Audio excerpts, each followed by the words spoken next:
భారత్ పై ఎప్పటినుంచో అణువణువున వ్యతిరేకత నింపుకున్న టర్కీ మన దేశం విషయంలో ఎప్పటికప్పుడు విషం కక్కుతూనే ఉంది. తాజాగా భారత అంతర్గత వ్యవహారాల్లో టర్కీ వేలు పెట్టింది. ఇప్పటికే భారత్తో యుద్ధం సందర్భంగా పాకిస్తాన్కు సాయం చేసిన టర్కీ మన దేశంలోని మావోయిస్టులకు సాయం చేస్తోందని బయటపడింది. నంబాల ఎన్కౌంటర్ పై కమ్యూనిస్ట్ పార్టీ ఆఫ్ టర్కీ స్పందించిన తీరు చూస్తే మావోయిస్టులకు టర్కీ విప్లవ గ్రూపులకు మధ్య సంబంధాలున్నట్లుగా తేలిపోయింది. నంబాల ఎన్కౌంటర్ ను ఖండిస్తూ టీకేపీ ఎంఎల్ వీడియోను విడుదల చేసింది. నంబాల కేశవరావు గతంలో టర్కీలోనూ పర్యటించారు. అప్పటి నుంచి మావోయిస్టులకు టర్కీ విప్లవ గ్రూపులు అన్ని రకాలుగా సహాయం అందిస్తున్నాయి. ఇప్పటికే పాకిస్తాన్కు ఆయుధాలు సరఫరా చేస్తున్న టర్కీ నుంచి మావోయిస్టులకు మద్దతు లభించడంపై ఆందోళన వ్యక్తమవుతోంది. Between the imperialist bloc led by the US and China continues. On the other side, the regional competition between Indian expansionism and Chinese imperialism. The hegemony struggle they have entered into in South Asia and Indochina are gradually evolving the regional tension towards a war. In order to maintain its aggressive line in foreign policy, the reactionary Indian states has launched an all-out attack wave under various names, primarily against the Maoist forces waging a people's war, but also against all progressive revolutionary forces. Today, the reactionary Indian state and its fascist speakers are sending a message to the Indian people by shouting victorious cries upon the immortalization of Comrade Basavaraj and 27 Maoist people's heroes. However, there is something they ignore. From the Naxalbari uprising to the present day, the workers, peasants, and laborers of India have built an indestructible bridge of freedom extending from the shoulders of tens of thousands of people's heroes under the leadership of CPI Maoists. This bridge is an indestructible fortress that has been mortared with the blood of martyrs. The current name of this fortress is CPI Maoist. Therefore, just as the great communist leader Comrade Shahrukh Mazumdar said, now is not the time to be sad, comrades, but to rise up like fire. We believe that this twist that history has brought before us today will only be an occasion to leap even further on the illuminated path of Marxism, Leninism, Maoism, in the flowing struggle of the masses like a flood. The absolute victory of the People's War will shine like a star in the skies of South Asia. Long live the Communist Party of India Maoist. Long live the People's Liberation Guerrilla Army. Long live Marxism, Leninism, Maoism. Martyrs of the revolution are immortals. Take up MLA, Tico command. Long live the Communist Party of India Maoist. Long live the People's Liberation Guerrilla Army. Long live Marxism, Leninism, Maoism. Martyrs of the revolution are immortals. Take up MLA, Tico command. దీనిపై more details మా input editor Pawan Kumar అందిస్తారు.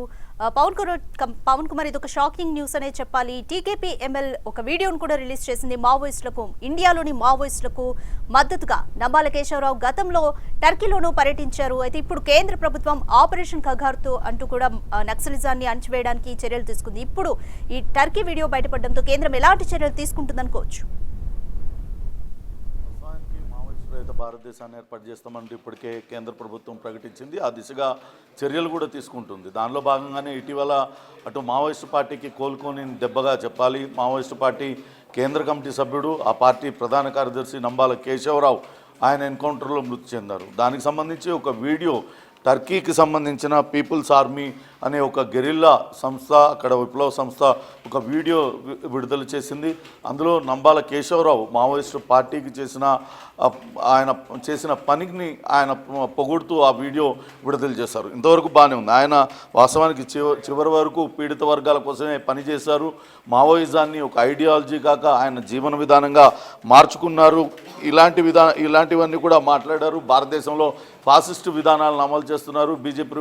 BJP ప్రభుత్వం బ్రాహ్మణిక ఐడియాలజీని విస్తృతపరిచి అటు fascist విధానాలను అవలంబింపజేస్తుందంటూ పెద్ద ఎత్తున విమర్శిస్తూ చనిపోయిన నంబాల కేశవరావుతో పాటు 27 మంది మావోయిస్టులకు వాళ్ళు సంతాపం తెలుపుతూ వాళ్ళు ఒక వీడియో విడుదల చేశారు. అయితే అసలు టర్కీకి ఇక్కడ భారతదేశంలో ఉన్న మావోయిస్టులకి ఎలా సంబంధం కుదిరింది అనేది ఇప్పుడు పెద్ద ఎత్తున చర్చనీయాంశంగా మారింది. వాస్తవానికి మావోయిస్టు పార్టీని ప్రపంచవ్యాప్తంగా ఏకం చేయాలనేది గతంలో చాలాసార్లు పథకాలు రూపొందించారు. దానికి సంబంధించిన చర్చలు కూడా జరిగాయి. వేరువేరు దేశాలలో ఉన్న మిలిటెంట్ గ్రూపులు కావచ్చు, అటు లెఫ్ట్ గ్రూపులతో గతంలో మావోయిస్టు అగ్రనేతలు అనేక సార్లు మీట్ అయ్యారు. కానీ టర్కీ లాంటి దేశంతో కలవడం పైనే ఇప్పుడు అభ్యంతరం వ్యక్తం అవుతుంది. ఇటీవల ఆపరేషన్ సింధూర్లో భాగంగా అటు పాకిస్తాన్ పైకి అటు భారతదేశం విరుచుకుపడింది. అటు ఉగ్రవాద చర్యలను ప్రోత్సహిస్తున్న పాకిస్తాన్కు తగిన విధంగా బుద్ధి చెప్పింది. దానికి ప్రతీకారంగా అటు పాకిస్తాన్ భారతదేశం పైన దొంగదాడికి ప్రయత్నించింది. ఆ డ్రోన్లతో దొంగదాడికి ప్రయత్నించింది. వాటినన్నింటినీ సమర్థవంతంగా భారత్ తిప్పికొట్టింది. కానీ ఆ వాడిన డ్రోన్లన్నీ కూడా టర్కీ దేశానికి చెందినవిగా గుర్తించారు. ఇదే విషయాన్ని అప్పట్లో సోఫియా ఖురేషి కూడా వెల్లడించారు. టర్కీ దేశానికి అప్పట్లో వరదలు వచ్చినప్పుడు కానీ ఆ న్యాచురల్ కెలామిటీస్ ఏదైతే ప్రకృతి విపత్తులు సంభవించినప్పుడు ప్రపంచంలోని ఏ దేశం ముందుకు రాని సమయంలో భారతదేశం ముందుకు వచ్చేది, ఆపన్న హస్తం అందించింది, వాళ్లకు ఆర్థిక సాయం చేసి అన్ని విధాల ఆదుకుంది. కానీ ఆ టర్కీకి ఏమాత్రం విశ్వాసం లేకుండా అటు భారతదేశ అంతర్గత విషయాలలో ఆ దొంగదోవన జోక్యం చేసుకునే ప్రయత్నం పదే పదే చేయడం ఇప్పుడు బట్టబయలవుతుంది. మొన్న అటు ఆపరేషన్ సింధూర్ విషయంలో పాకిస్తాన్కు పెద్ద ఎత్తున డ్రోన్లు పంపడంతో పాటు డ్రోన్ ఆపరేటర్లను కూడా టర్కీనే పంపినట్లుగా వెల్లడైంది. ఇప్పుడు ఈ వీడియో సందేశం ద్వారా అటు మావోయిస్టు కార్యక్రమాలకు కూడా అక్కడ టర్కీలో ఉన్న విప్లవ గ్రూపులన్నీ కూడా అటు సపోర్ట్ చేస్తున్నట్లుగా వెల్లడవుతుంది. ఇది మరింతగా కొంత ఆందోళనకర అంశం. ఎందుకంటే ఇటీవలనే మావోయిస్టుల వద్ద కూడా అత్యంత ఆధునిక ఆయుధాలు లభ్యమవుతున్నాయి. గతంలో అక్కడ హెలికాప్టర్లను కూల్చివేయడానికి కానీ లేకుంటే ఇతరత్ర రకరకాలుగా మావోయిస్టులు అటు ట్రైనింగ్ పొందేవాళ్ళు. కానీ ఇటీవల వాళ్ళ వద్ద ఆధునిక ఆయుధాలు కనపడుతున్నాయి. నిజంగానే మరి టర్కీ నుంచి అటువంటి ఆధునిక ఆయుధాలన్నీ సమకూర్చుకున్నారా అనే అనుమానాలు వ్యక్తం అవుతున్నాయి. అయితే ప్రస్తుతానికి మనం కనుక చూసినట్లయితే టర్కీలో కొన్ని వేర్పాటువాద పార్టీలు ఉన్నాయి. అవి రకరకాలుగా ఆ దేశంలో అంతర్యుద్ధానికి కారణం కావచ్చు. ఆ దేశంలో కొంత అనిశ్చితి కూడా చోటు చేసుకుంది. ఎప్పటికప్పుడు అక్కడ ప్రభుత్వాలతో కొట్లాడుతూ ఉన్నాయి. కుర్దిష్ పార్టీ కావచ్చు, అక్కడ ఉన్న కుర్దిష్ ప్రజల కోసం అది వేర్పాటు వాదంతో అక్కడ పార్టీలు నడుస్తున్నాయి. అట్లనే లెఫ్ట్ పార్టీ ఒకటి ఉంది, నేషనలిస్ట్ మూవ్మెంట్ పార్టీ, ఇది జాతీయవాద పార్టీ. అక్కడ కొంచెం అధికార పార్టీకి కొంత అనుకూలంగా ఉంటుంది. కానీ కుర్దిష్ లెఫ్ట్ పార్టీ అట్లనే గోర్మ్ బ్యాండ్, ఈ మూడు కూడా కొంత విప్లవ భావాలు ఉన్న పార్టీలు. వీటిల్లో ఏ పార్టీ భారతదేశ మావోయిస్టులకు అనుకూలంగా వ్యవహరిస్తుంది, అక్కడ ఉన్న విప్లవ గ్రూపులు ఇంకా ఇక్కడ ఉన్న మావోయిస్టులతో అటు సన్నిహితంగా మెలుగుతున్నాయి, వెనుక నుండి వాళ్ళకి సపోర్ట్ చేస్తున్నాయి అనేది కూడా వెలుగు చూడాల్సిన అంశం. ఇప్పటికే నంబాల కేశవరావు మృతి తర్వాత అక్కడ దొరికిన ఆయుధాలన్నింటినీ కూడా స్వాధీనం చేసుకున్నారు.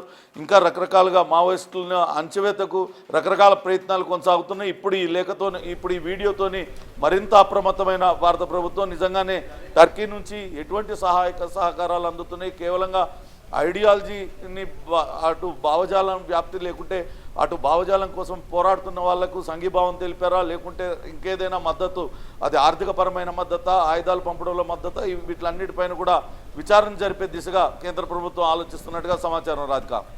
పవన్, అయితే టర్కీ నుంచి మావోయిస్టుల మరణానికి సంబంధించి వీడియో రిలీజ్ అవ్వడం ఇదే మొదటిసారా? గతంలో ఏమైనా జరిగిందా? అలాగే వేరే దేశాల్లో కూడా విప్లవకారులతో మన దేశాలకు ఎటువంటి సంబంధాలు ఉన్నాయన్న అనుమానాలు ఉన్నాయి.